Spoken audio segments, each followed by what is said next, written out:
United States Steel, USS, the industrial family that serves the nation, presents the Theater Guild on the Air.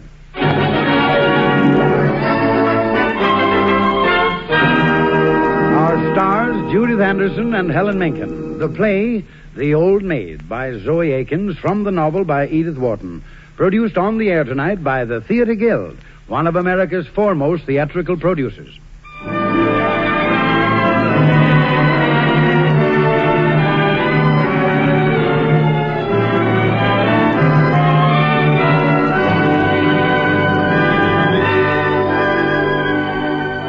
Every day, everywhere, you are served by products of steel. In your home, in your business, in your travel. The trademark of United States Steel, USS, on any steel product is your guide to quality steel.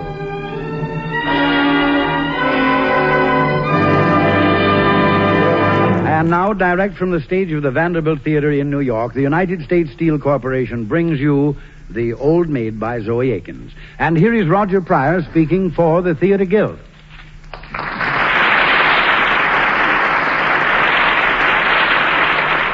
Good evening, everyone. When the curtain had rung down on the first Broadway performance of The Old Maid, Stark Young, the drama critic, wrote, "Nowhere in this town is there so fine an example of two players in combination. Judith Anderson and Helen Menken share, to an extent that is rare, the playing of two great parts that are equally weighed. Tonight, the Theater Guild presents Judith Anderson and Helen Menken in their original roles, supported by Estelle Winwood, Patricia Kirkland, Taylor Holmes, and Wesley Addy in Zoe Akins' Pulitzer Prize-winning drama, The Old Maid."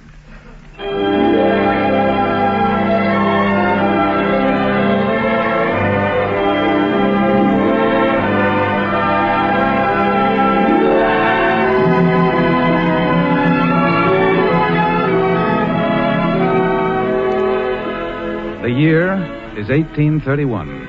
Andrew Jackson is president, and there are 24 states in the Union. It's the era of tall felt hats, narrow trousers, elaborate tight-waisted gowns, and many petticoats. In a mansion on Bleecker Street in New York City, two young women are seated before a coal fire talking.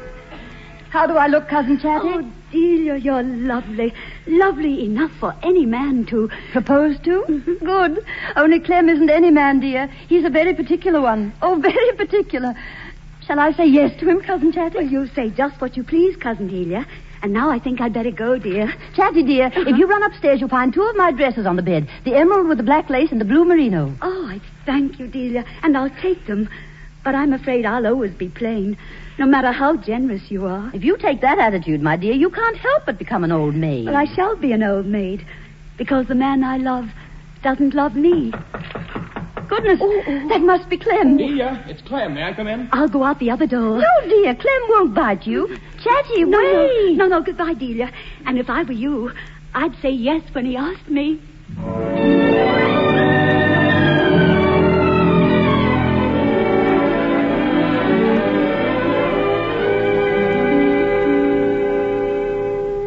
Oh, Clem, my dear, I do love you. If only... If only what? Only you didn't have to go away. Why must you? Because I want to learn to paint. In Paris and Rome, darling, there are people who can teach me. But, Clem, dear... I owe myself that, Delia. Just 1 year to find out if I'm any good. Of course you're good, darling. Everybody says so. Will you wait until then? I'll wait, dearest. But it will be so lonely. Oh, don't spend so much time by yourself. Get out a little. Let your cousin Chatty help you pick out your trousseau, and before you know it, I'll be back, and you'll be Mrs. Clem Spender. Oh, darling, I wish it were tomorrow. No, tonight. It's agreed then, Delia? You will wait until I come back. Oh, yes. Yes. Kiss me, darling. Oh, darling, I love you. I love you. And there'll never be anybody else. Never.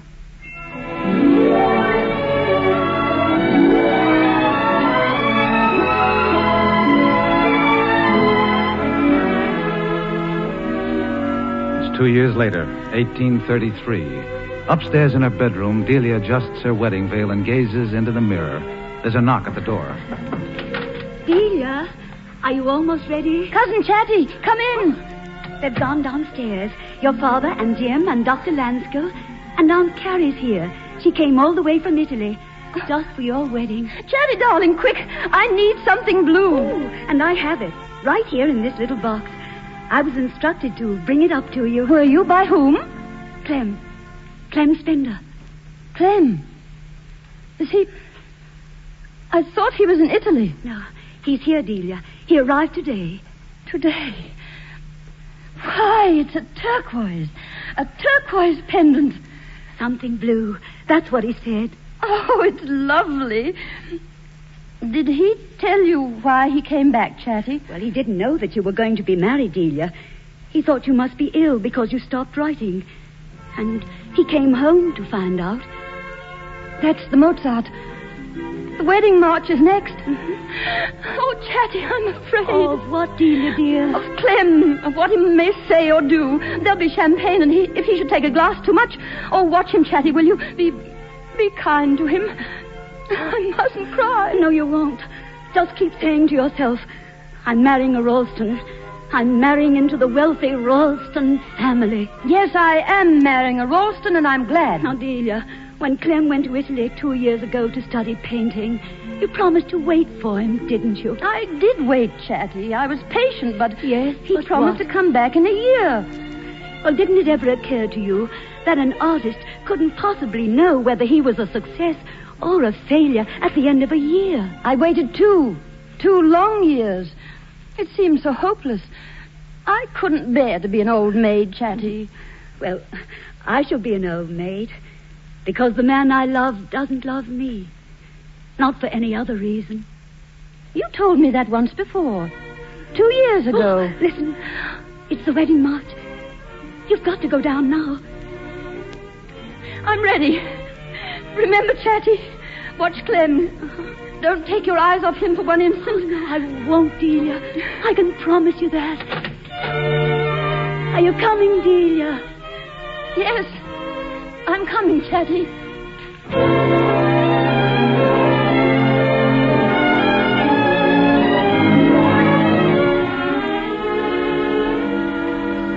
Six years went by. Delia Lovell, now Mrs. James Ralston, lives in a mansion on Gramercy Park. And Chatty, well, Cousin Chatty, defying convention, has opened a nursery home for underprivileged children. It's there that her Aunt Carrie finds her late one afternoon. Come here, Chatty, let me look at you. Well, I always said you'd never be an old maid, even though you were plain. I know you did, Aunt Carrie. How old are you? Don't tell me. 27, isn't it? Uh-huh. And engaged to be married at last. How on earth did you and Joe Ralston ever happen to take a fancy to each other after all these years? Well, Joe and I have seen a lot of each other since Delia married his brother. Would you like a cup of tea? No, thank you. Are you here alone? Yes, but Joe, Mr. Ralston, is coming later. And, Dr. Lanskill usually stops by about this time. Tell me, my child, what on earth ever possessed you to open this nursing home? What pleasure can you possibly find in taking care of unfortunate children? Well, Aunt Carrie, 5 years ago, while you were abroad, I was very ill. They called it lung fever. Yes, dear. We all expected you to go like your poor father. Well, I went down to Virginia, where I recovered. And when I came home, I was lonely. And that's why, for 4 years now, I've taken care of these poor children. And, oh, Aunt Carrie, you can't know, no one can know what they've come to mean to me, how much I love them, and how much they need me. No doubt your efforts are meritorious, dear. Aunt Carrie, do you think that I should give it all up now?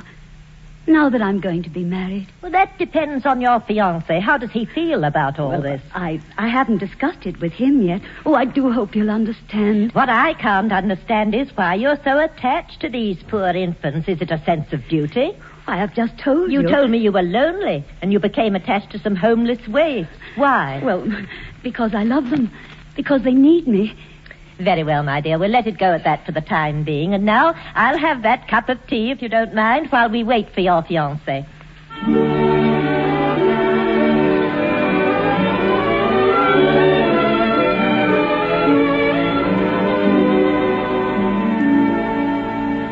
More tea, Joe.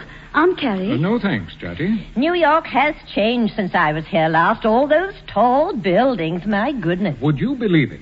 They're putting them up 4 and even 5 stories high. Aunt Carrie, this country is going to the dogs. May we come in? Oh, Delia and James, come in, the both Good of you. afternoon, Chatty. Joe, James and I have come to take Aunt Carrie home to dinner. Good afternoon, everybody. Ready, Aunt Carrie? Well, I'm glad you two finally found a reason for visiting my nursery. You know, Aunt Carrie, that they've never been here before. Well, that doesn't mean that we haven't been interested, No, dear. I'm afraid it does. Tut, tut, don't bicker, children. Naturally, no one's interested in Chatty's waifs except herself. Chatty, since I'm here, I've decided to look them over. Bring them out, my dear. Well, I'm afraid that they've all gone home, Aunt Carrie. Oh, gone? What a pity. And so I take my candle bright. Who's that? And bid you all a sweet. Who is that? That's Tina. She always has her supper here because, well, she's a little more delicate than the others. Go fetch her, Chatty. All right, Aunt Carrie. Will you come along with me, Joe? Oh, certainly, Chatty. It'd be delighted. Jim, my dear, we must be nice about this now. We simply must. Oh, be as nice as you please, Delia, but don't let the child come too close. Keep it at a distance. You never can tell what disease a child... Has come in? Oh, it's Dr. Lanscow. James and Delia and Mrs. Minga. Well, what are you doing here? What are you doing here, Doctor? Oh, I'm the official physician for Chatty's nursery. Oh, there you are, Chatty. And Joe. And look who's with them. Oh, what a pretty child. Well, this is Tina, everybody. And Tina, this is Aunt Carrie. Well, what do you say to her? I am very pleased to make your acquaintance. Thank you, my dear. What is your name? Tina what? I said, what is your other name, child? Clementina. That's very pretty, but your other name... No, I'm afraid she doesn't understand. Oh. How old are you, Clementina? 5. But don't you know your parents' name, No. dear? No, she doesn't. Oh. Do you know where you live, dear? Doesn't she know where she lives? Oh, yes, Mrs. Minga. She knows. She lives in a shanty way uptown. 22nd Street, I believe. With a Negro family. 22nd? You can't mean she isn't $100 baby? Well, is she? I don't understand. I mean, the baby who was left several years ago at the door of one of those disgraceful shanties out on Broadway near 22nd Street with a $100 bill pinned to its bib. Oh, you must remember the sensation it made. Why, somebody even wrote to me in Paris. Just a moment, Aunt Carrie. Chatty, Yes, Delia. is this the $100 baby? Well, I'm afraid that we'll have to ask Dr. Lanscow. He brought her to me. Is she, Doctor? Yes, of course she is. Oh, what an attractive child. Come here, Tina. Would you like to sit on Aunt Delia's lap? All right. Then come on up. That's a good girl. You know, Tina, I'd give anything in the world to have a little girl like you. Don't you have any children at all? No, Not even one? not even one, dear. Delia, if we're going to get home before dark. All right, James, in just a minute. I like you. Tina, darling. Why, that's the first time I've ever seen her put her arms around anybody, Delia. She must like you. Come along, Tina. Come along. Aunt Delia must go home. Why must she? Because we've invited Aunt Carrie to dinner, Go dear. on, say it, and we can't keep her waiting because she's always hungry. Say goodbye to everybody, Tina. Goodbye, Auntie Delia. Goodbye, dear. And I'll come and see you again. Coming, soon. Aunt Carrie. How about you, Joe? Like to have dinner with us? Oh, no, thanks, Jim. I think I'll stay a while and talk to my fiancée. That is, if she doesn't Oh, mind. no, Joe, dear. I don't mind. Why, there's something that I want to talk to you about, too.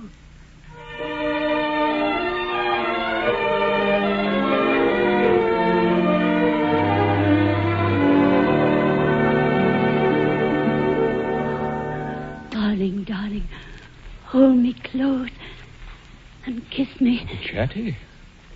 Oh, I've shocked you, haven't I, Joe? No, not at all. After all, Chatty, we're almost married. Yes, almost, but I should keep my kisses for my husband. Nice girls do. I understand you. You feel things more than other people, and you show what you feel. Too much, dear. Well, not with me, but sometimes when you're with those children you've practically adopted. Chatty, I want you all to myself. You see, I'm jealous. Oh, jealous of my little waifs. Why, Joe. Oh, Chatty, after we're married, you don't intend to come to the nursery every day, do you? Why, of course. It never occurred to me that I wouldn't. It never occurred. But why, Chatty? Why?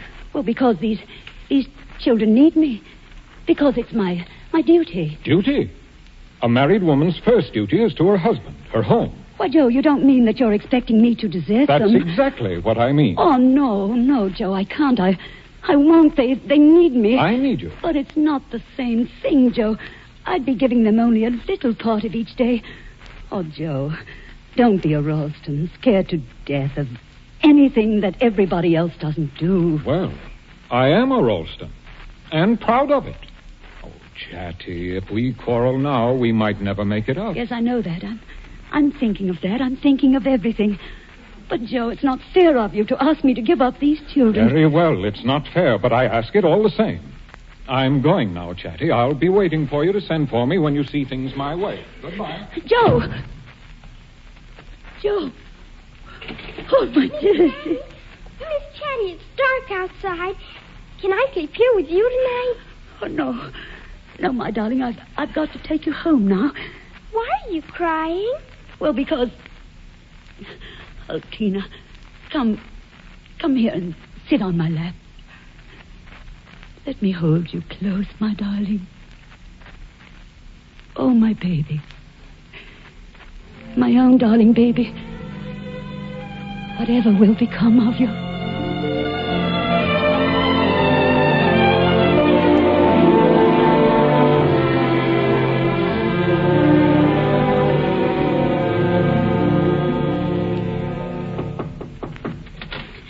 Delia.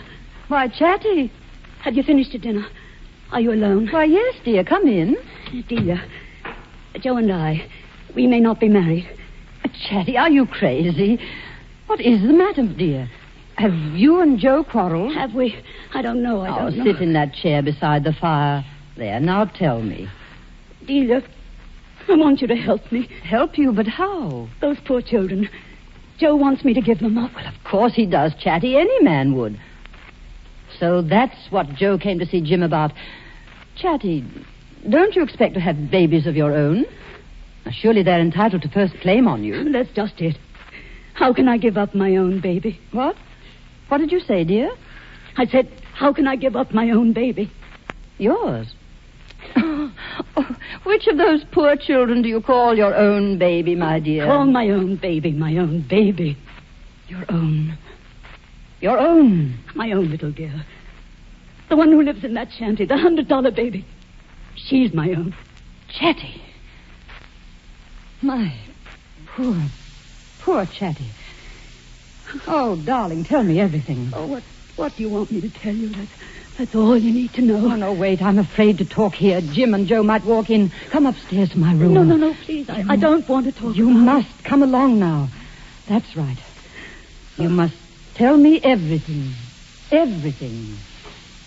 All I want to do is to help you.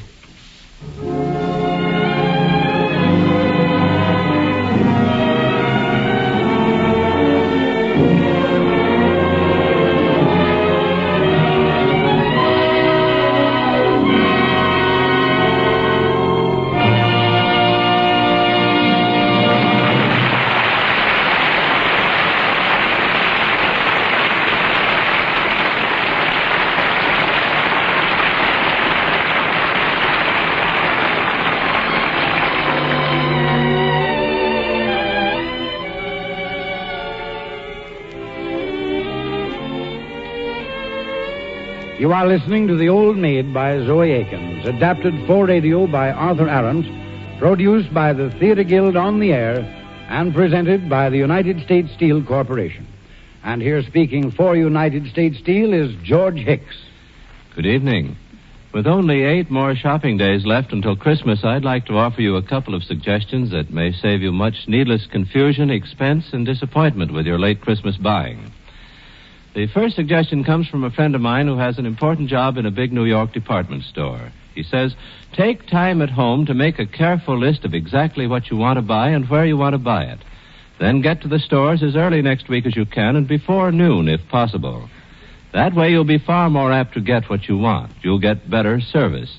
And you'll finish your shopping in far better condition physically, mentally, and financially. Now, my second suggestion has to do with any late Christmas purchases you may make of things made of steel, like stainless steel watches, cutlery, kitchenware, and costume jewelry, as well as radios, refrigerators, washing machines, bicycles, toys, and literally hundreds of other items in which steel is either the most important material or one of the most important. Whether the steel be plainly visible, hidden by a coat of glistening enamel, buried in the springs of upholstered furniture, or covered by a casing of wood or plastic, you want to be sure of its quality. That's why it will pay you to look for the USS label on the finished product. For when you see that symbol, you know the steel is good. You know that the manufacturer has used quality steel backed by the combined production and research facilities of the United States Steel Corporation. And manufacturers who use this trademark steel are saying, in effect, to you, the retail buyer, we have used the best steel we could buy for the purpose. And this symbol is proof of the care we take to ensure the quality of our goods. So if you still have Christmas shopping to do, remember, make a careful list, shop as early in the week as you can, and before noon if possible. And if you're buying anything made of steel, look for that famous trademark featuring the letters USS enclosed in a circle. It is your assurance of quality steel.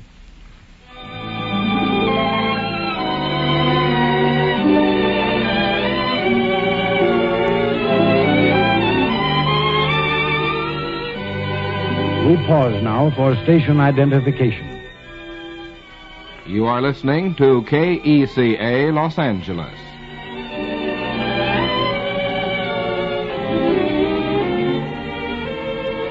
You are listening to the Theater Guild on the Air, presented by the industrial family that serves the nation, United States Steel. And now the curtain rises on the second act of The Old Maid by Zoe Akins, starring Judith Anderson as Delia and Helen Menken as Chatty, featuring Estelle Winwood as Aunt Carrie, Patricia Kirkland as Tina, aged 19, and Taylor Holmes as Dr. Lansco.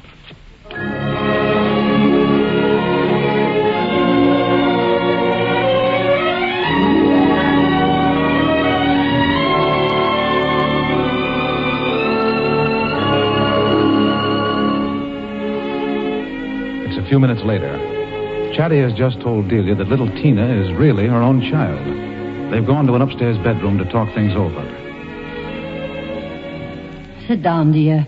Just one moment and I'll turn up the wick. No, I'd rather be like this, in the dark. Chatty, was it when you were in the South, after you were ill, was that why you went south? Of course, that's why Dr. Lansco sent you. You loved someone. Yes, but that's all over. But it wasn't Joe Ralston you loved. No, not then. But now? Now. Oh, yes, now. That's why I want to marry him. Because I love him. Not because he's a Ralston dealer. Not even because I thought I'd have money for my baby so that she'd never have to be sent to an institution. I can't give up my baby, can I? Now, we're just sitting here alone in the dark. Now, you can tell me everything. No, I really don't want to tell you everything, dealer. All I want you to do is help me. Have you thought of telling Joe yourself? No, I couldn't. He'd never forgive me. He must never know. No, of course not. Chatty, dear, we're talking as if you didn't have to consider the person who took advantage of you. After all, he's your child's father. No one took advantage of me. We were both lonely and unhappy. Besides, he never thought of marrying me. I knew that even before he went away. He went away? Yes. Knowing? No, I didn't know myself then. Oh, but afterwards. What about afterwards? No, he never knew. He never came back. But, darling, shouldn't he have known after all? Why? He couldn't have helped me. He was in no position to marry anyone. Besides, he didn't love me. He loved someone else. Where did he go? What does it all matter? You wouldn't understand. You won't tell me who it was? No, I've never told anybody. How can I help you if you don't trust me? But I've told you all that you need to know. Where did he go, Chatty? Out of the country to Italy? Oh. Then it was to Italy. It was Clem Spender. I told you he loved somebody else.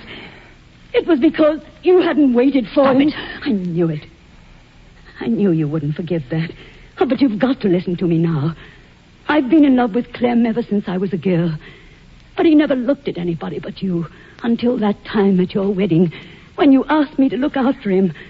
And after that, he began coming to me for sympathy. And I was so sorry for him. I loved him so much. Oh, Chatty, how could you? How could you? When he didn't even pretend to love you. I shouldn't have told you. I knew you wouldn't understand. Hadn't you any pride at all? You needn't be so contemptuous. I've never been sorry, not really sorry. And he's never known about the child? No. Why should he? It's nobody's business but mine. Besides, that's over. It's all over.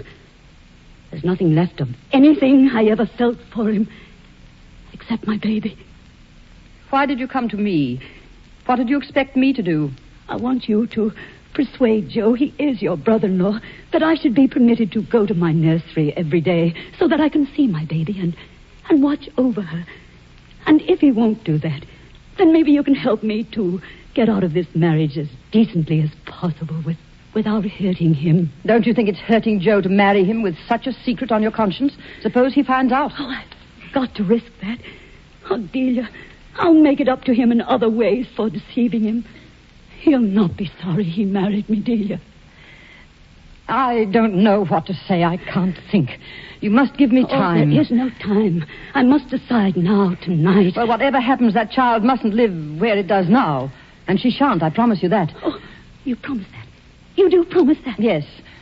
But I must manage it in my own way. I'm going down to talk to Joe and Jim now. Will you wait here, or shall I send for a coach to take you home? No, I'll wait. I couldn't go home without knowing. I couldn't.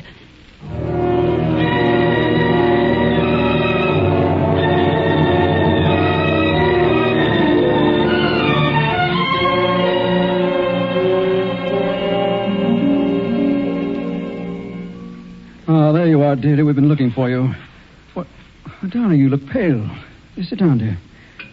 Delia, Joe has something on his mind that I've advised him to consult you about. I think I know what it is. Chatty's been here. Then she's told you? What shall I do, Delia? Chatty is very interested in those children, Joe. Surely you must have noticed how fond she is of that little girl, Tina, that we saw today. Yes, I understand that, but why shouldn't she go on being interested in them, fond of them even, without seeing them every day? And there's another reason I'm against it. Her health. Her health? Oh. Delia, Chatty's father died of the lung fever. Chatty had that same condition. She cannot go on taking unnecessary risks by exposing herself to those youngsters. Joe, if Chatty chooses these miserable children instead of you, I don't see what you can do but... Well, if she chooses them, it's because she thinks she's doing what's right. And in that case, I guess I'll have to be the one to give in. You mean you've really decided that Chatty is to do exactly what she likes in this matter? Exactly as she likes. I love her enough to put up with... Oh, where is she? I'm going to tell her now. No, it's no use. What? It's no use, I tell you. Chatty can't marry you. She can't marry anyone now. I don't understand you, Delia. Chatty's ill again. She coughed blood in this room a minute ago. What? Do you know what that means? She can't marry anyone, I tell you. What? Why wasn't I told at once? Well, because such things aren't easy to tell. Joe, Delia's right. If poor Chatty's ill again, marriage isn't to be thought of. But I can't give her up. I can't. Where is she? I must see her. No, you must let me see her first. I've got to tell her I've told you. Oh, this is hard for her, too, you know. Go home now, Joe. And since you've asked for my advice, here it is. Put all thoughts of marrying Chatty out of your mind for good.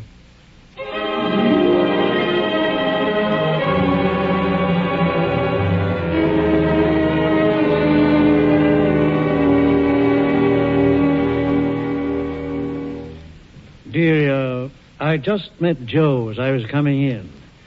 He told me. Why did you do it, Delia? Dr. Lanscombe, Chatty didn't go south because of her illness, but I know why she went. Oh. That's why she mustn't marry Joe. Who decided that? Did she? No, I did. With or without her consent? Without? You've taken a great deal upon yourself, Delia. You think I've done wrong? I think it's a sacrilegious thing to lay so much as a finger on another person's destiny. But she came to me herself, begged me to help her, so she wouldn't have to give up her child. This was the only way. I wouldn't help her to deceive Joe. I wouldn't connive at a lie like that. Not to my husband's brother. Well? But I feel that I can make it up to her by caring for her child. You know, Doctor, I have no children. So I'm going to take the little girl myself. Chatty's little girl. Chatty's and Clem Spender's. You see, I know everything. If you're counting on me to back you up in this lie, I'll make one condition. And what is it? That you're not to take Chatty's child from her. But it's the only way. And after all, if she's willing to let her live in that Most shanty... of you have forgotten that the Negro woman who found the child on her doorstep was Chatty's own nurse when she was a little girl. No doubt you mean well, Delia, but each of us has the right to love and suffer, to lie or to tell the truth, after his own fashion. And now that Chatty has put herself at your mercy, be generous to her. Don't judge her. And above all, don't try to take from her the one thing that is really her own. Good night, Delia.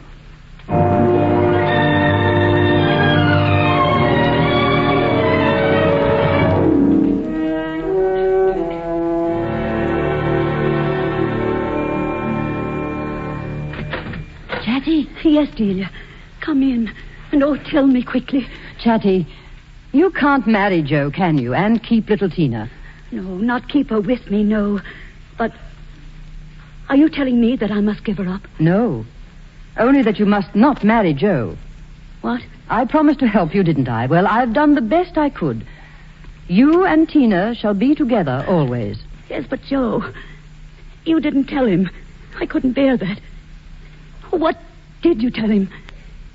That you were coughing blood again. Oh, Delia, how could you? I had to tell him something. If you're to keep your child, Chatty, the engagement has to be broken. So you frightened him away. I see. He's dreadfully unhappy, of course, but he accepts your decision. My decision? Well, mine, then. Yes, but if I don't accept your decision, if I tell him the truth, and he should forgive me everything. If there'd been any hope of that, would you have come to me?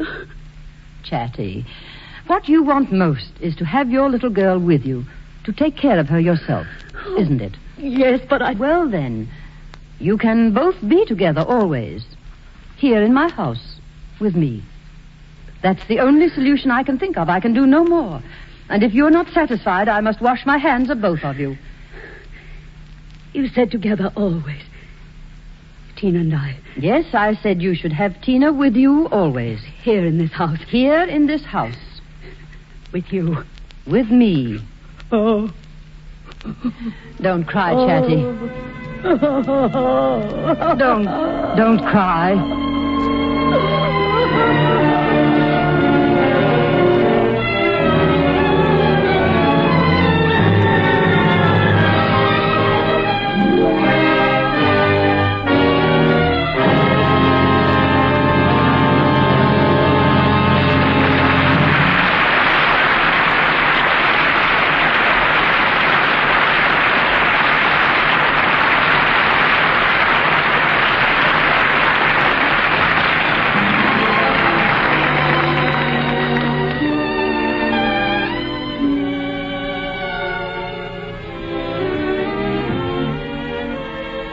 You are listening to The Old Maid by Zoe Akins from the novel by Edith Wharton, produced by the Theatre Guild on the Air and presented by the United States Steel Corporation.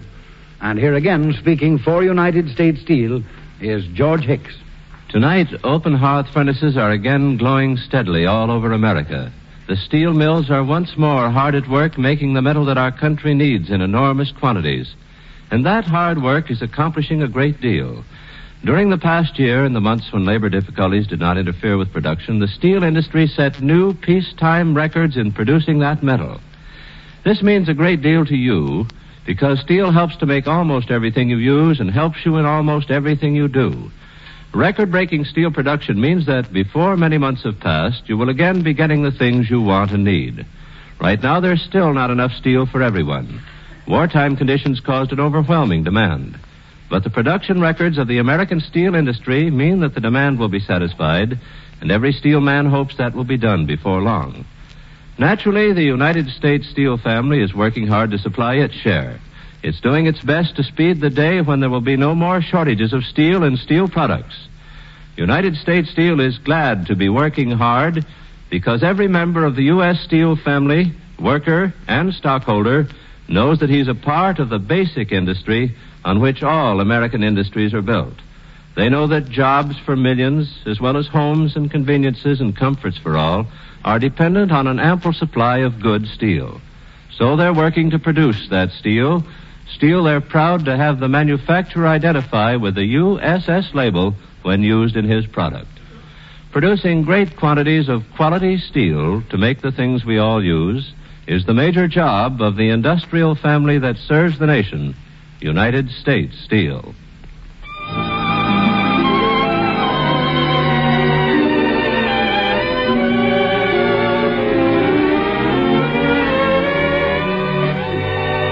You are listening to the Theater Guild on the Air, presented by the United States Steel Corporation.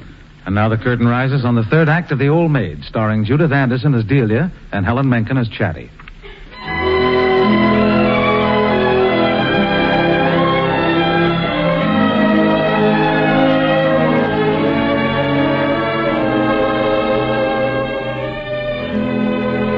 It's 14 years later. New York City has moved northward now.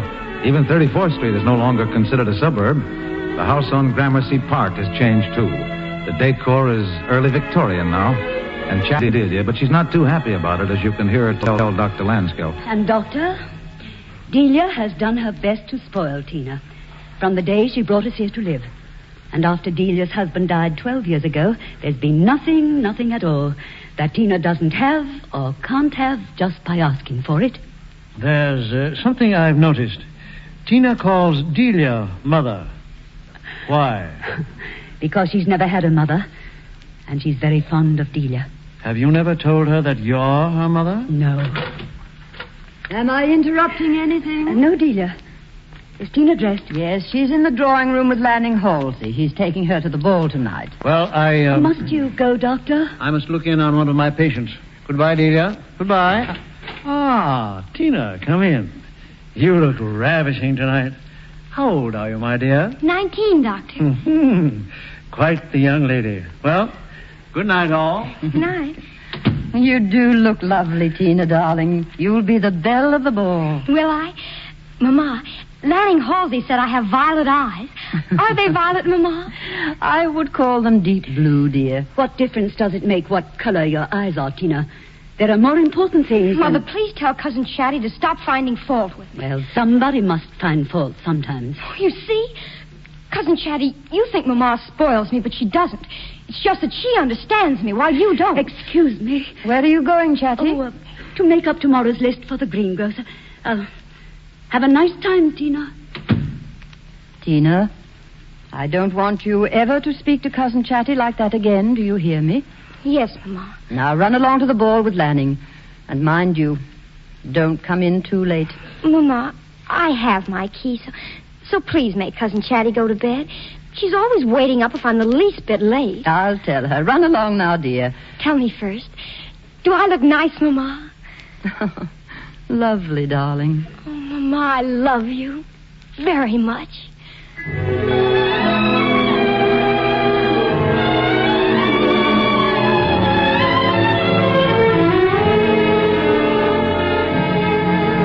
Chatty, I scolded Tina because of the way she spoke to you. I tried to make her realize it was disrespectful. She thinks I can't understand her. She considers me an old maid. A ridiculous, narrow-minded old maid. Chatty, my dear. Oh, you needn't pity me. She's really mine. I do scold her. But I don't want to be hard on her. You know, I have a technique all worked out. What kind of technique? Oh, I practice what I'm going to say to her. I repeat it to myself in advance over and over so that I'll sound like an old maid cousin talking. Not a mother. Poor Chatty. Do you think Lanning Halsey will ask Tina to marry him, dear? Unfortunately, my daughter has no fortune and no name. And every careful mother we know has warned her sons against becoming interested. Chatty, Tina's happy with us here. She doesn't need to marry anyone. My child an old maid. Like me. Never. My child shall have her life. But she's not yet 20. Wait. I'm afraid. What if she doesn't wait? Chatty, Do you know what you're insinuating? Yes, I know. But I it's know. outrageous. No girl who is decent would ever... Surely you trust your own child. My mother trusted me. Are you going to sit up for Tina? Yes. Why? She has a key. I just told you why. Good night, Chatty. Good night, Delia.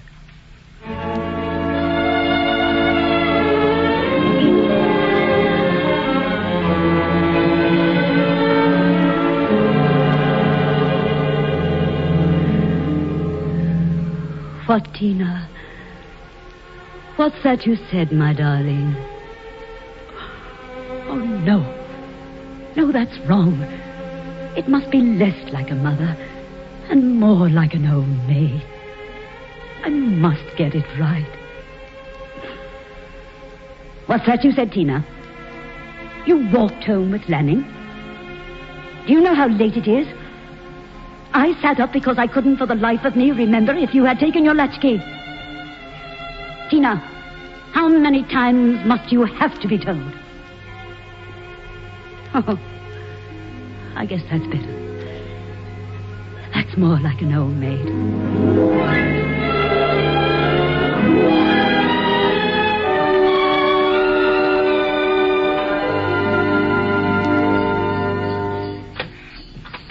Good night, Lanning, and thank you for a lovely time. Must I go? No one's about. Let's just sit here in the foyer. All right, for just a minute. This is very wicked of us, Lanning. Is it? Why? You're going away to Europe? Darling, when I come back, things will be different. What sort of things, Lanning? With us, darling. What's the matter? I thought I heard somebody in the drawing room. Who'll be up at this hour? Did you really have a good time tonight, Tina? Oh, I loved it. The snow and the moonlight and the icy trees in the square. And being with you at last. All alone. Oh, Tina, darling. Oh, my dearest. Oh. Darling, that was my first kiss. And I shall never kiss anyone but you. Ever. What's that? There is someone in the drawing room. Cousin Chatty, it must be.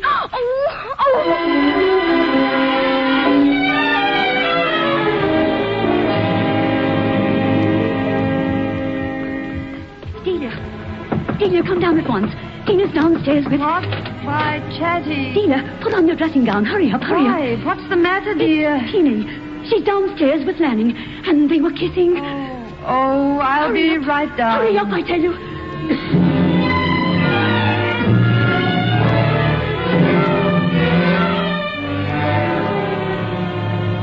Tina, is that Lanning Halsey with you? Yes, it is, Mrs. Ralston. I've just brought Tina home. I was just leaving. Good night, Lanning. Mrs. Ralston, I'd just like to say that it's ever so nice of you not to scold me for being here. Oh, good evening, Miss Chatty. Good evening, Mr. Halsey. Yes, Tina. Yes, Delia. Don't you scold him. This is Tina's fault, not his. Any boy would do the same if she permitted it. Permitted what? Just a moment, Tina. I want it distinctly understood that this is not Tina's fault. No? Well, no matter who's to blame this time, it's not to happen again. I hope you both understand that. Miss Chatty... Delia, will you kindly tell Mr. Halsey not to come here again? Mama, tell Cousin Chatty to take that back. Tell Lanning he's to come when he wants to. Tell him, Mama, it's your house, not hers. Don't bother, Mrs. Ralston. I'm sailing next week, and I'd only have come to say goodbye in any case. Goodbye? Yes, that's the only thing I can say in the circumstances. Good night. And goodbye, Tina. Lanning, don't go. Don't go. Cousin Chatty, do you know that I love Lanning Halsey and you've driven him away? Oh, no, my child. I've not driven him away. If he's not coming here again, it's because he found it awkward. And he has no intention of marrying a girl who's so free with her kisses. That's not true. That's not true. Tina, you don't think for a minute that anything I could say would drive him away if he really cared for you, do you? Cousin Chatty is right, Tina. If Lanning goes, it's because he doesn't care as much for you as you think. But he would have cared. I'd have made him care. Now I can't. Now he's gone, and I'll never forgive her, never. Tina. Cousin Chatty, you have no business to meddle. Whatever I do is no concern of yours. Tina. And if you ever do it again, I'll never speak to you as long as I live. Go to your room, Tina. I'm going, Mama. But before I do, she's got to know that I'm sick of her fault-finding and her spying and her meddling. You can say what you please me, because you understand me and I love you. She's only a sour old maid who hates me because I'm young and attractive and alive. Or she's old and hideous and dried up and has never known anything about love. I won't have her interfering with my life, I tell you. I won't have it.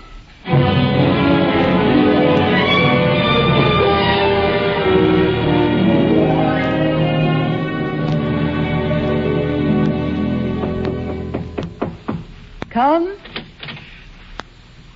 What is it, Chatty? Delia, I've been thinking about what happened tonight. Tina and I must leave this house. Leave this house?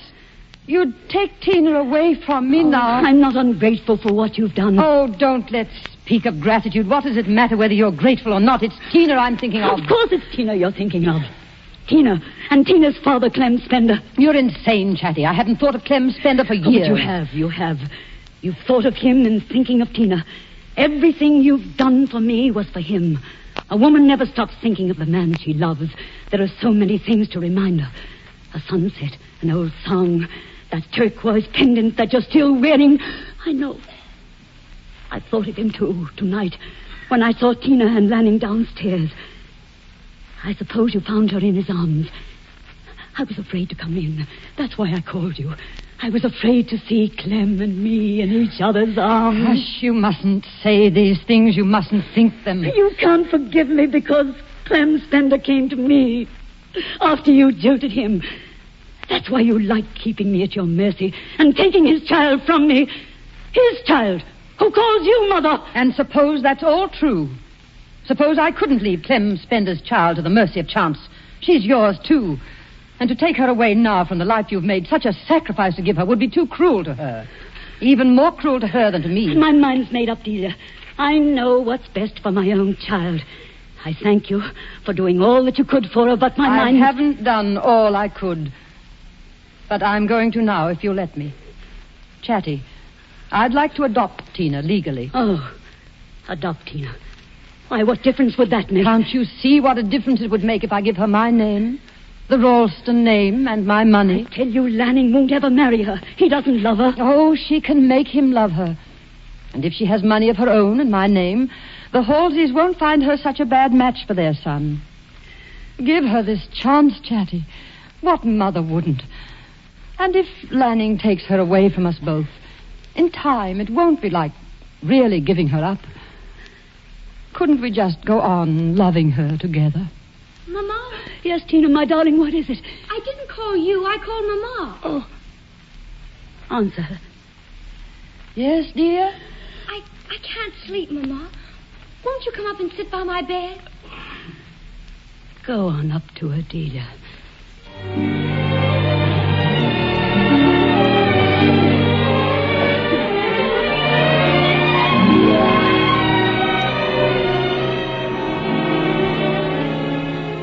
Following June.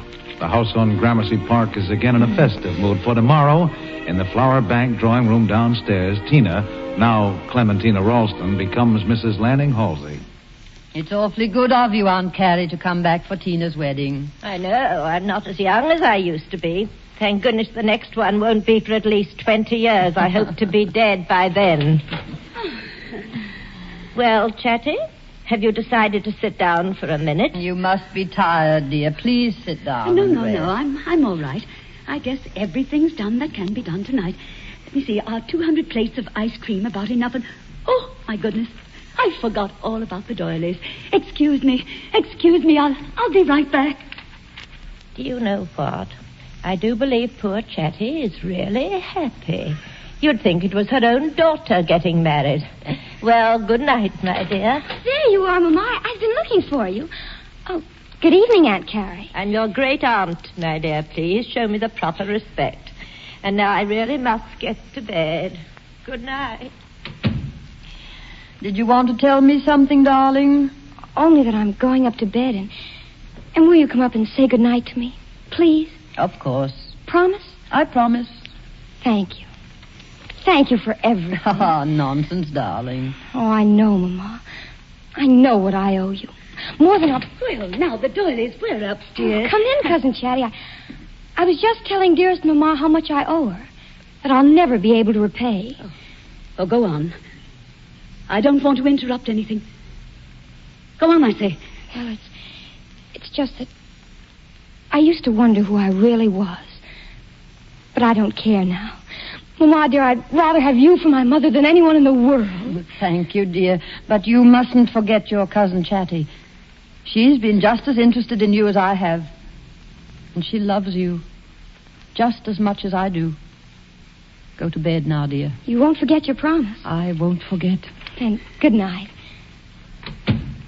What promise? What promise did you make, Delia? I promised her before she goes to sleep that I would... Yes, that you would. Well, you agree, don't you, that a word ought to be said to the child before her marriage as to her new duties and responsibilities? Of course. I understand. But please understand me too, Delia. If I ask you not to. Chatty, you surely feel that on the night before her wedding, a girl ought to have her mother's counsel. Well, naturally. That's why I must be the one to talk to Tina tonight. Just tonight. I'm her mother. Chatty, you're not going to tell her that. Not now. Oh, do you hate me for it as much as all that? Hate you? What a word to use between us. The word that's been between us since the beginning. You've hated me ever since you knew that I was the mother of Clem Spender's child. Because his child is mine instead of yours. Chatty, you believe I hated you only because you yourself have hated me. Hated me in spite of everything I've tried to do for you. It's wicked of you, Chatty, wicked. That's not true. I'm not wicked. I would never have done to you what you've done to me. I've done... Yes. From the beginning, you deliberately divided me from my daughter. Do you suppose it's been easy all these years to hear her call you mother? Oh, I know it was agreed between us that she must never guess the truth. But you needn't have perpetually come between us if you hadn't. She'd have had no one to turn to but me. She'd have had to love me.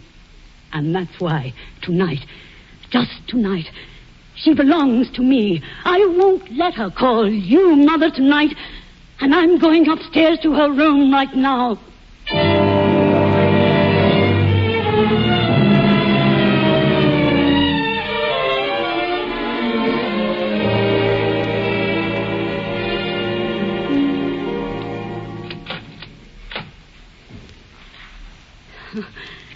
Delia, are you asleep? No, you can come in, Chatty.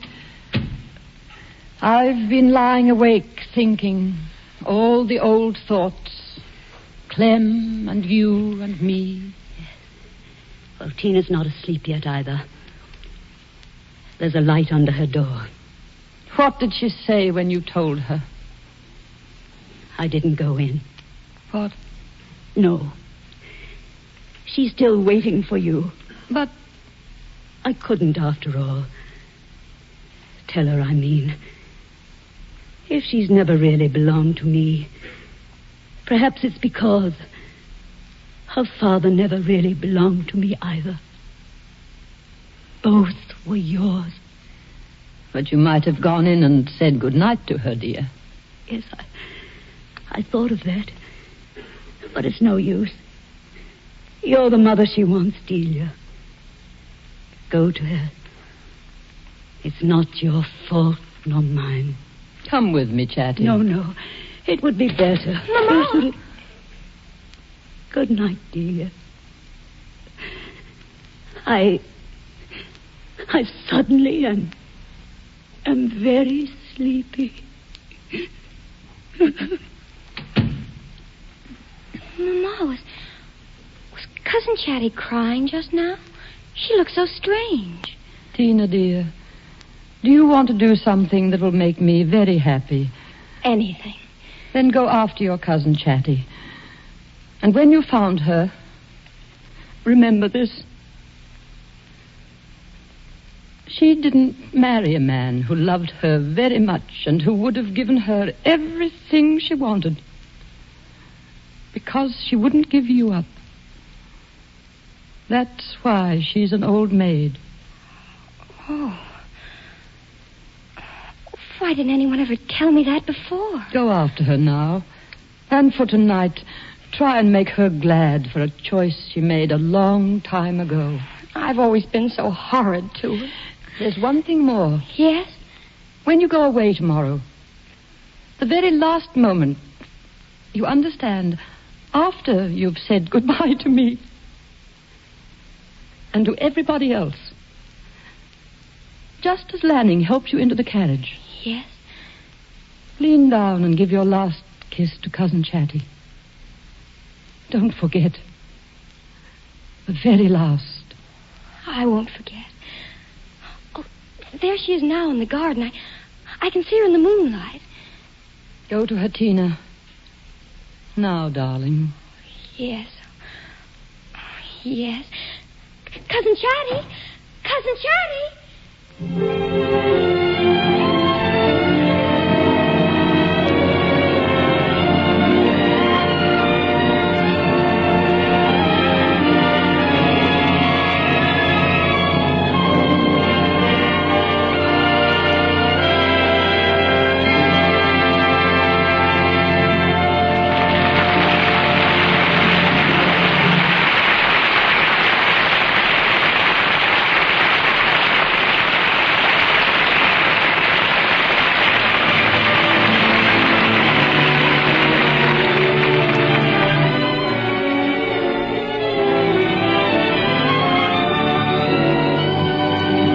The curtain has fallen on the Theatre Guild on-the-air production of The Old Maid by Zoe Akins, from the novel by Edith Wharton, sponsored by the United States Steel Corporation. Judith Anderson was starred as Delia, and Helen Menken as Chatty.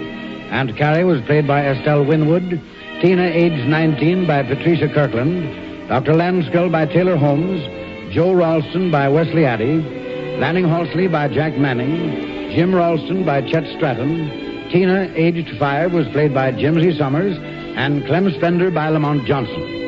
And now, here is Roger Pryor with a word about next week's play. Next week, ladies and gentlemen, the Theatre Guild brings you a rollicking regional comedy, Papa Is All. Set in the colorful Pennsylvania Dutch community of Lancaster County, starring Oscar Homolka and Aline McMahon, and featuring Peggy Conklin and Elliot Reed. Be sure to be with us next week when we discover what happens to Papa when Papa is all.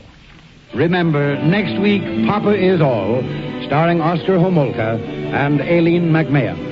And remember, too, that the trademark of United States Steel, USS, on any steel product is your guide to quality steel.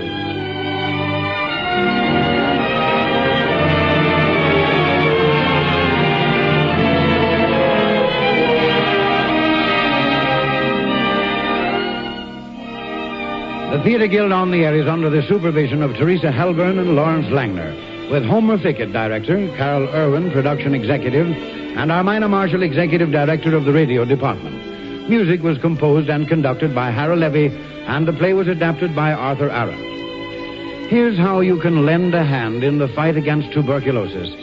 Buy Christmas seals.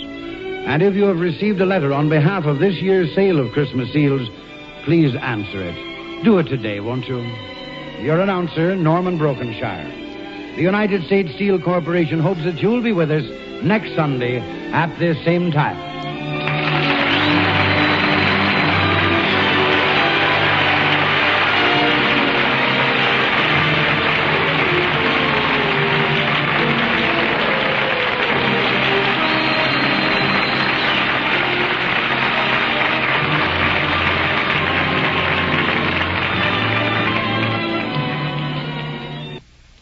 This is ABC, the American Broadcasting Company.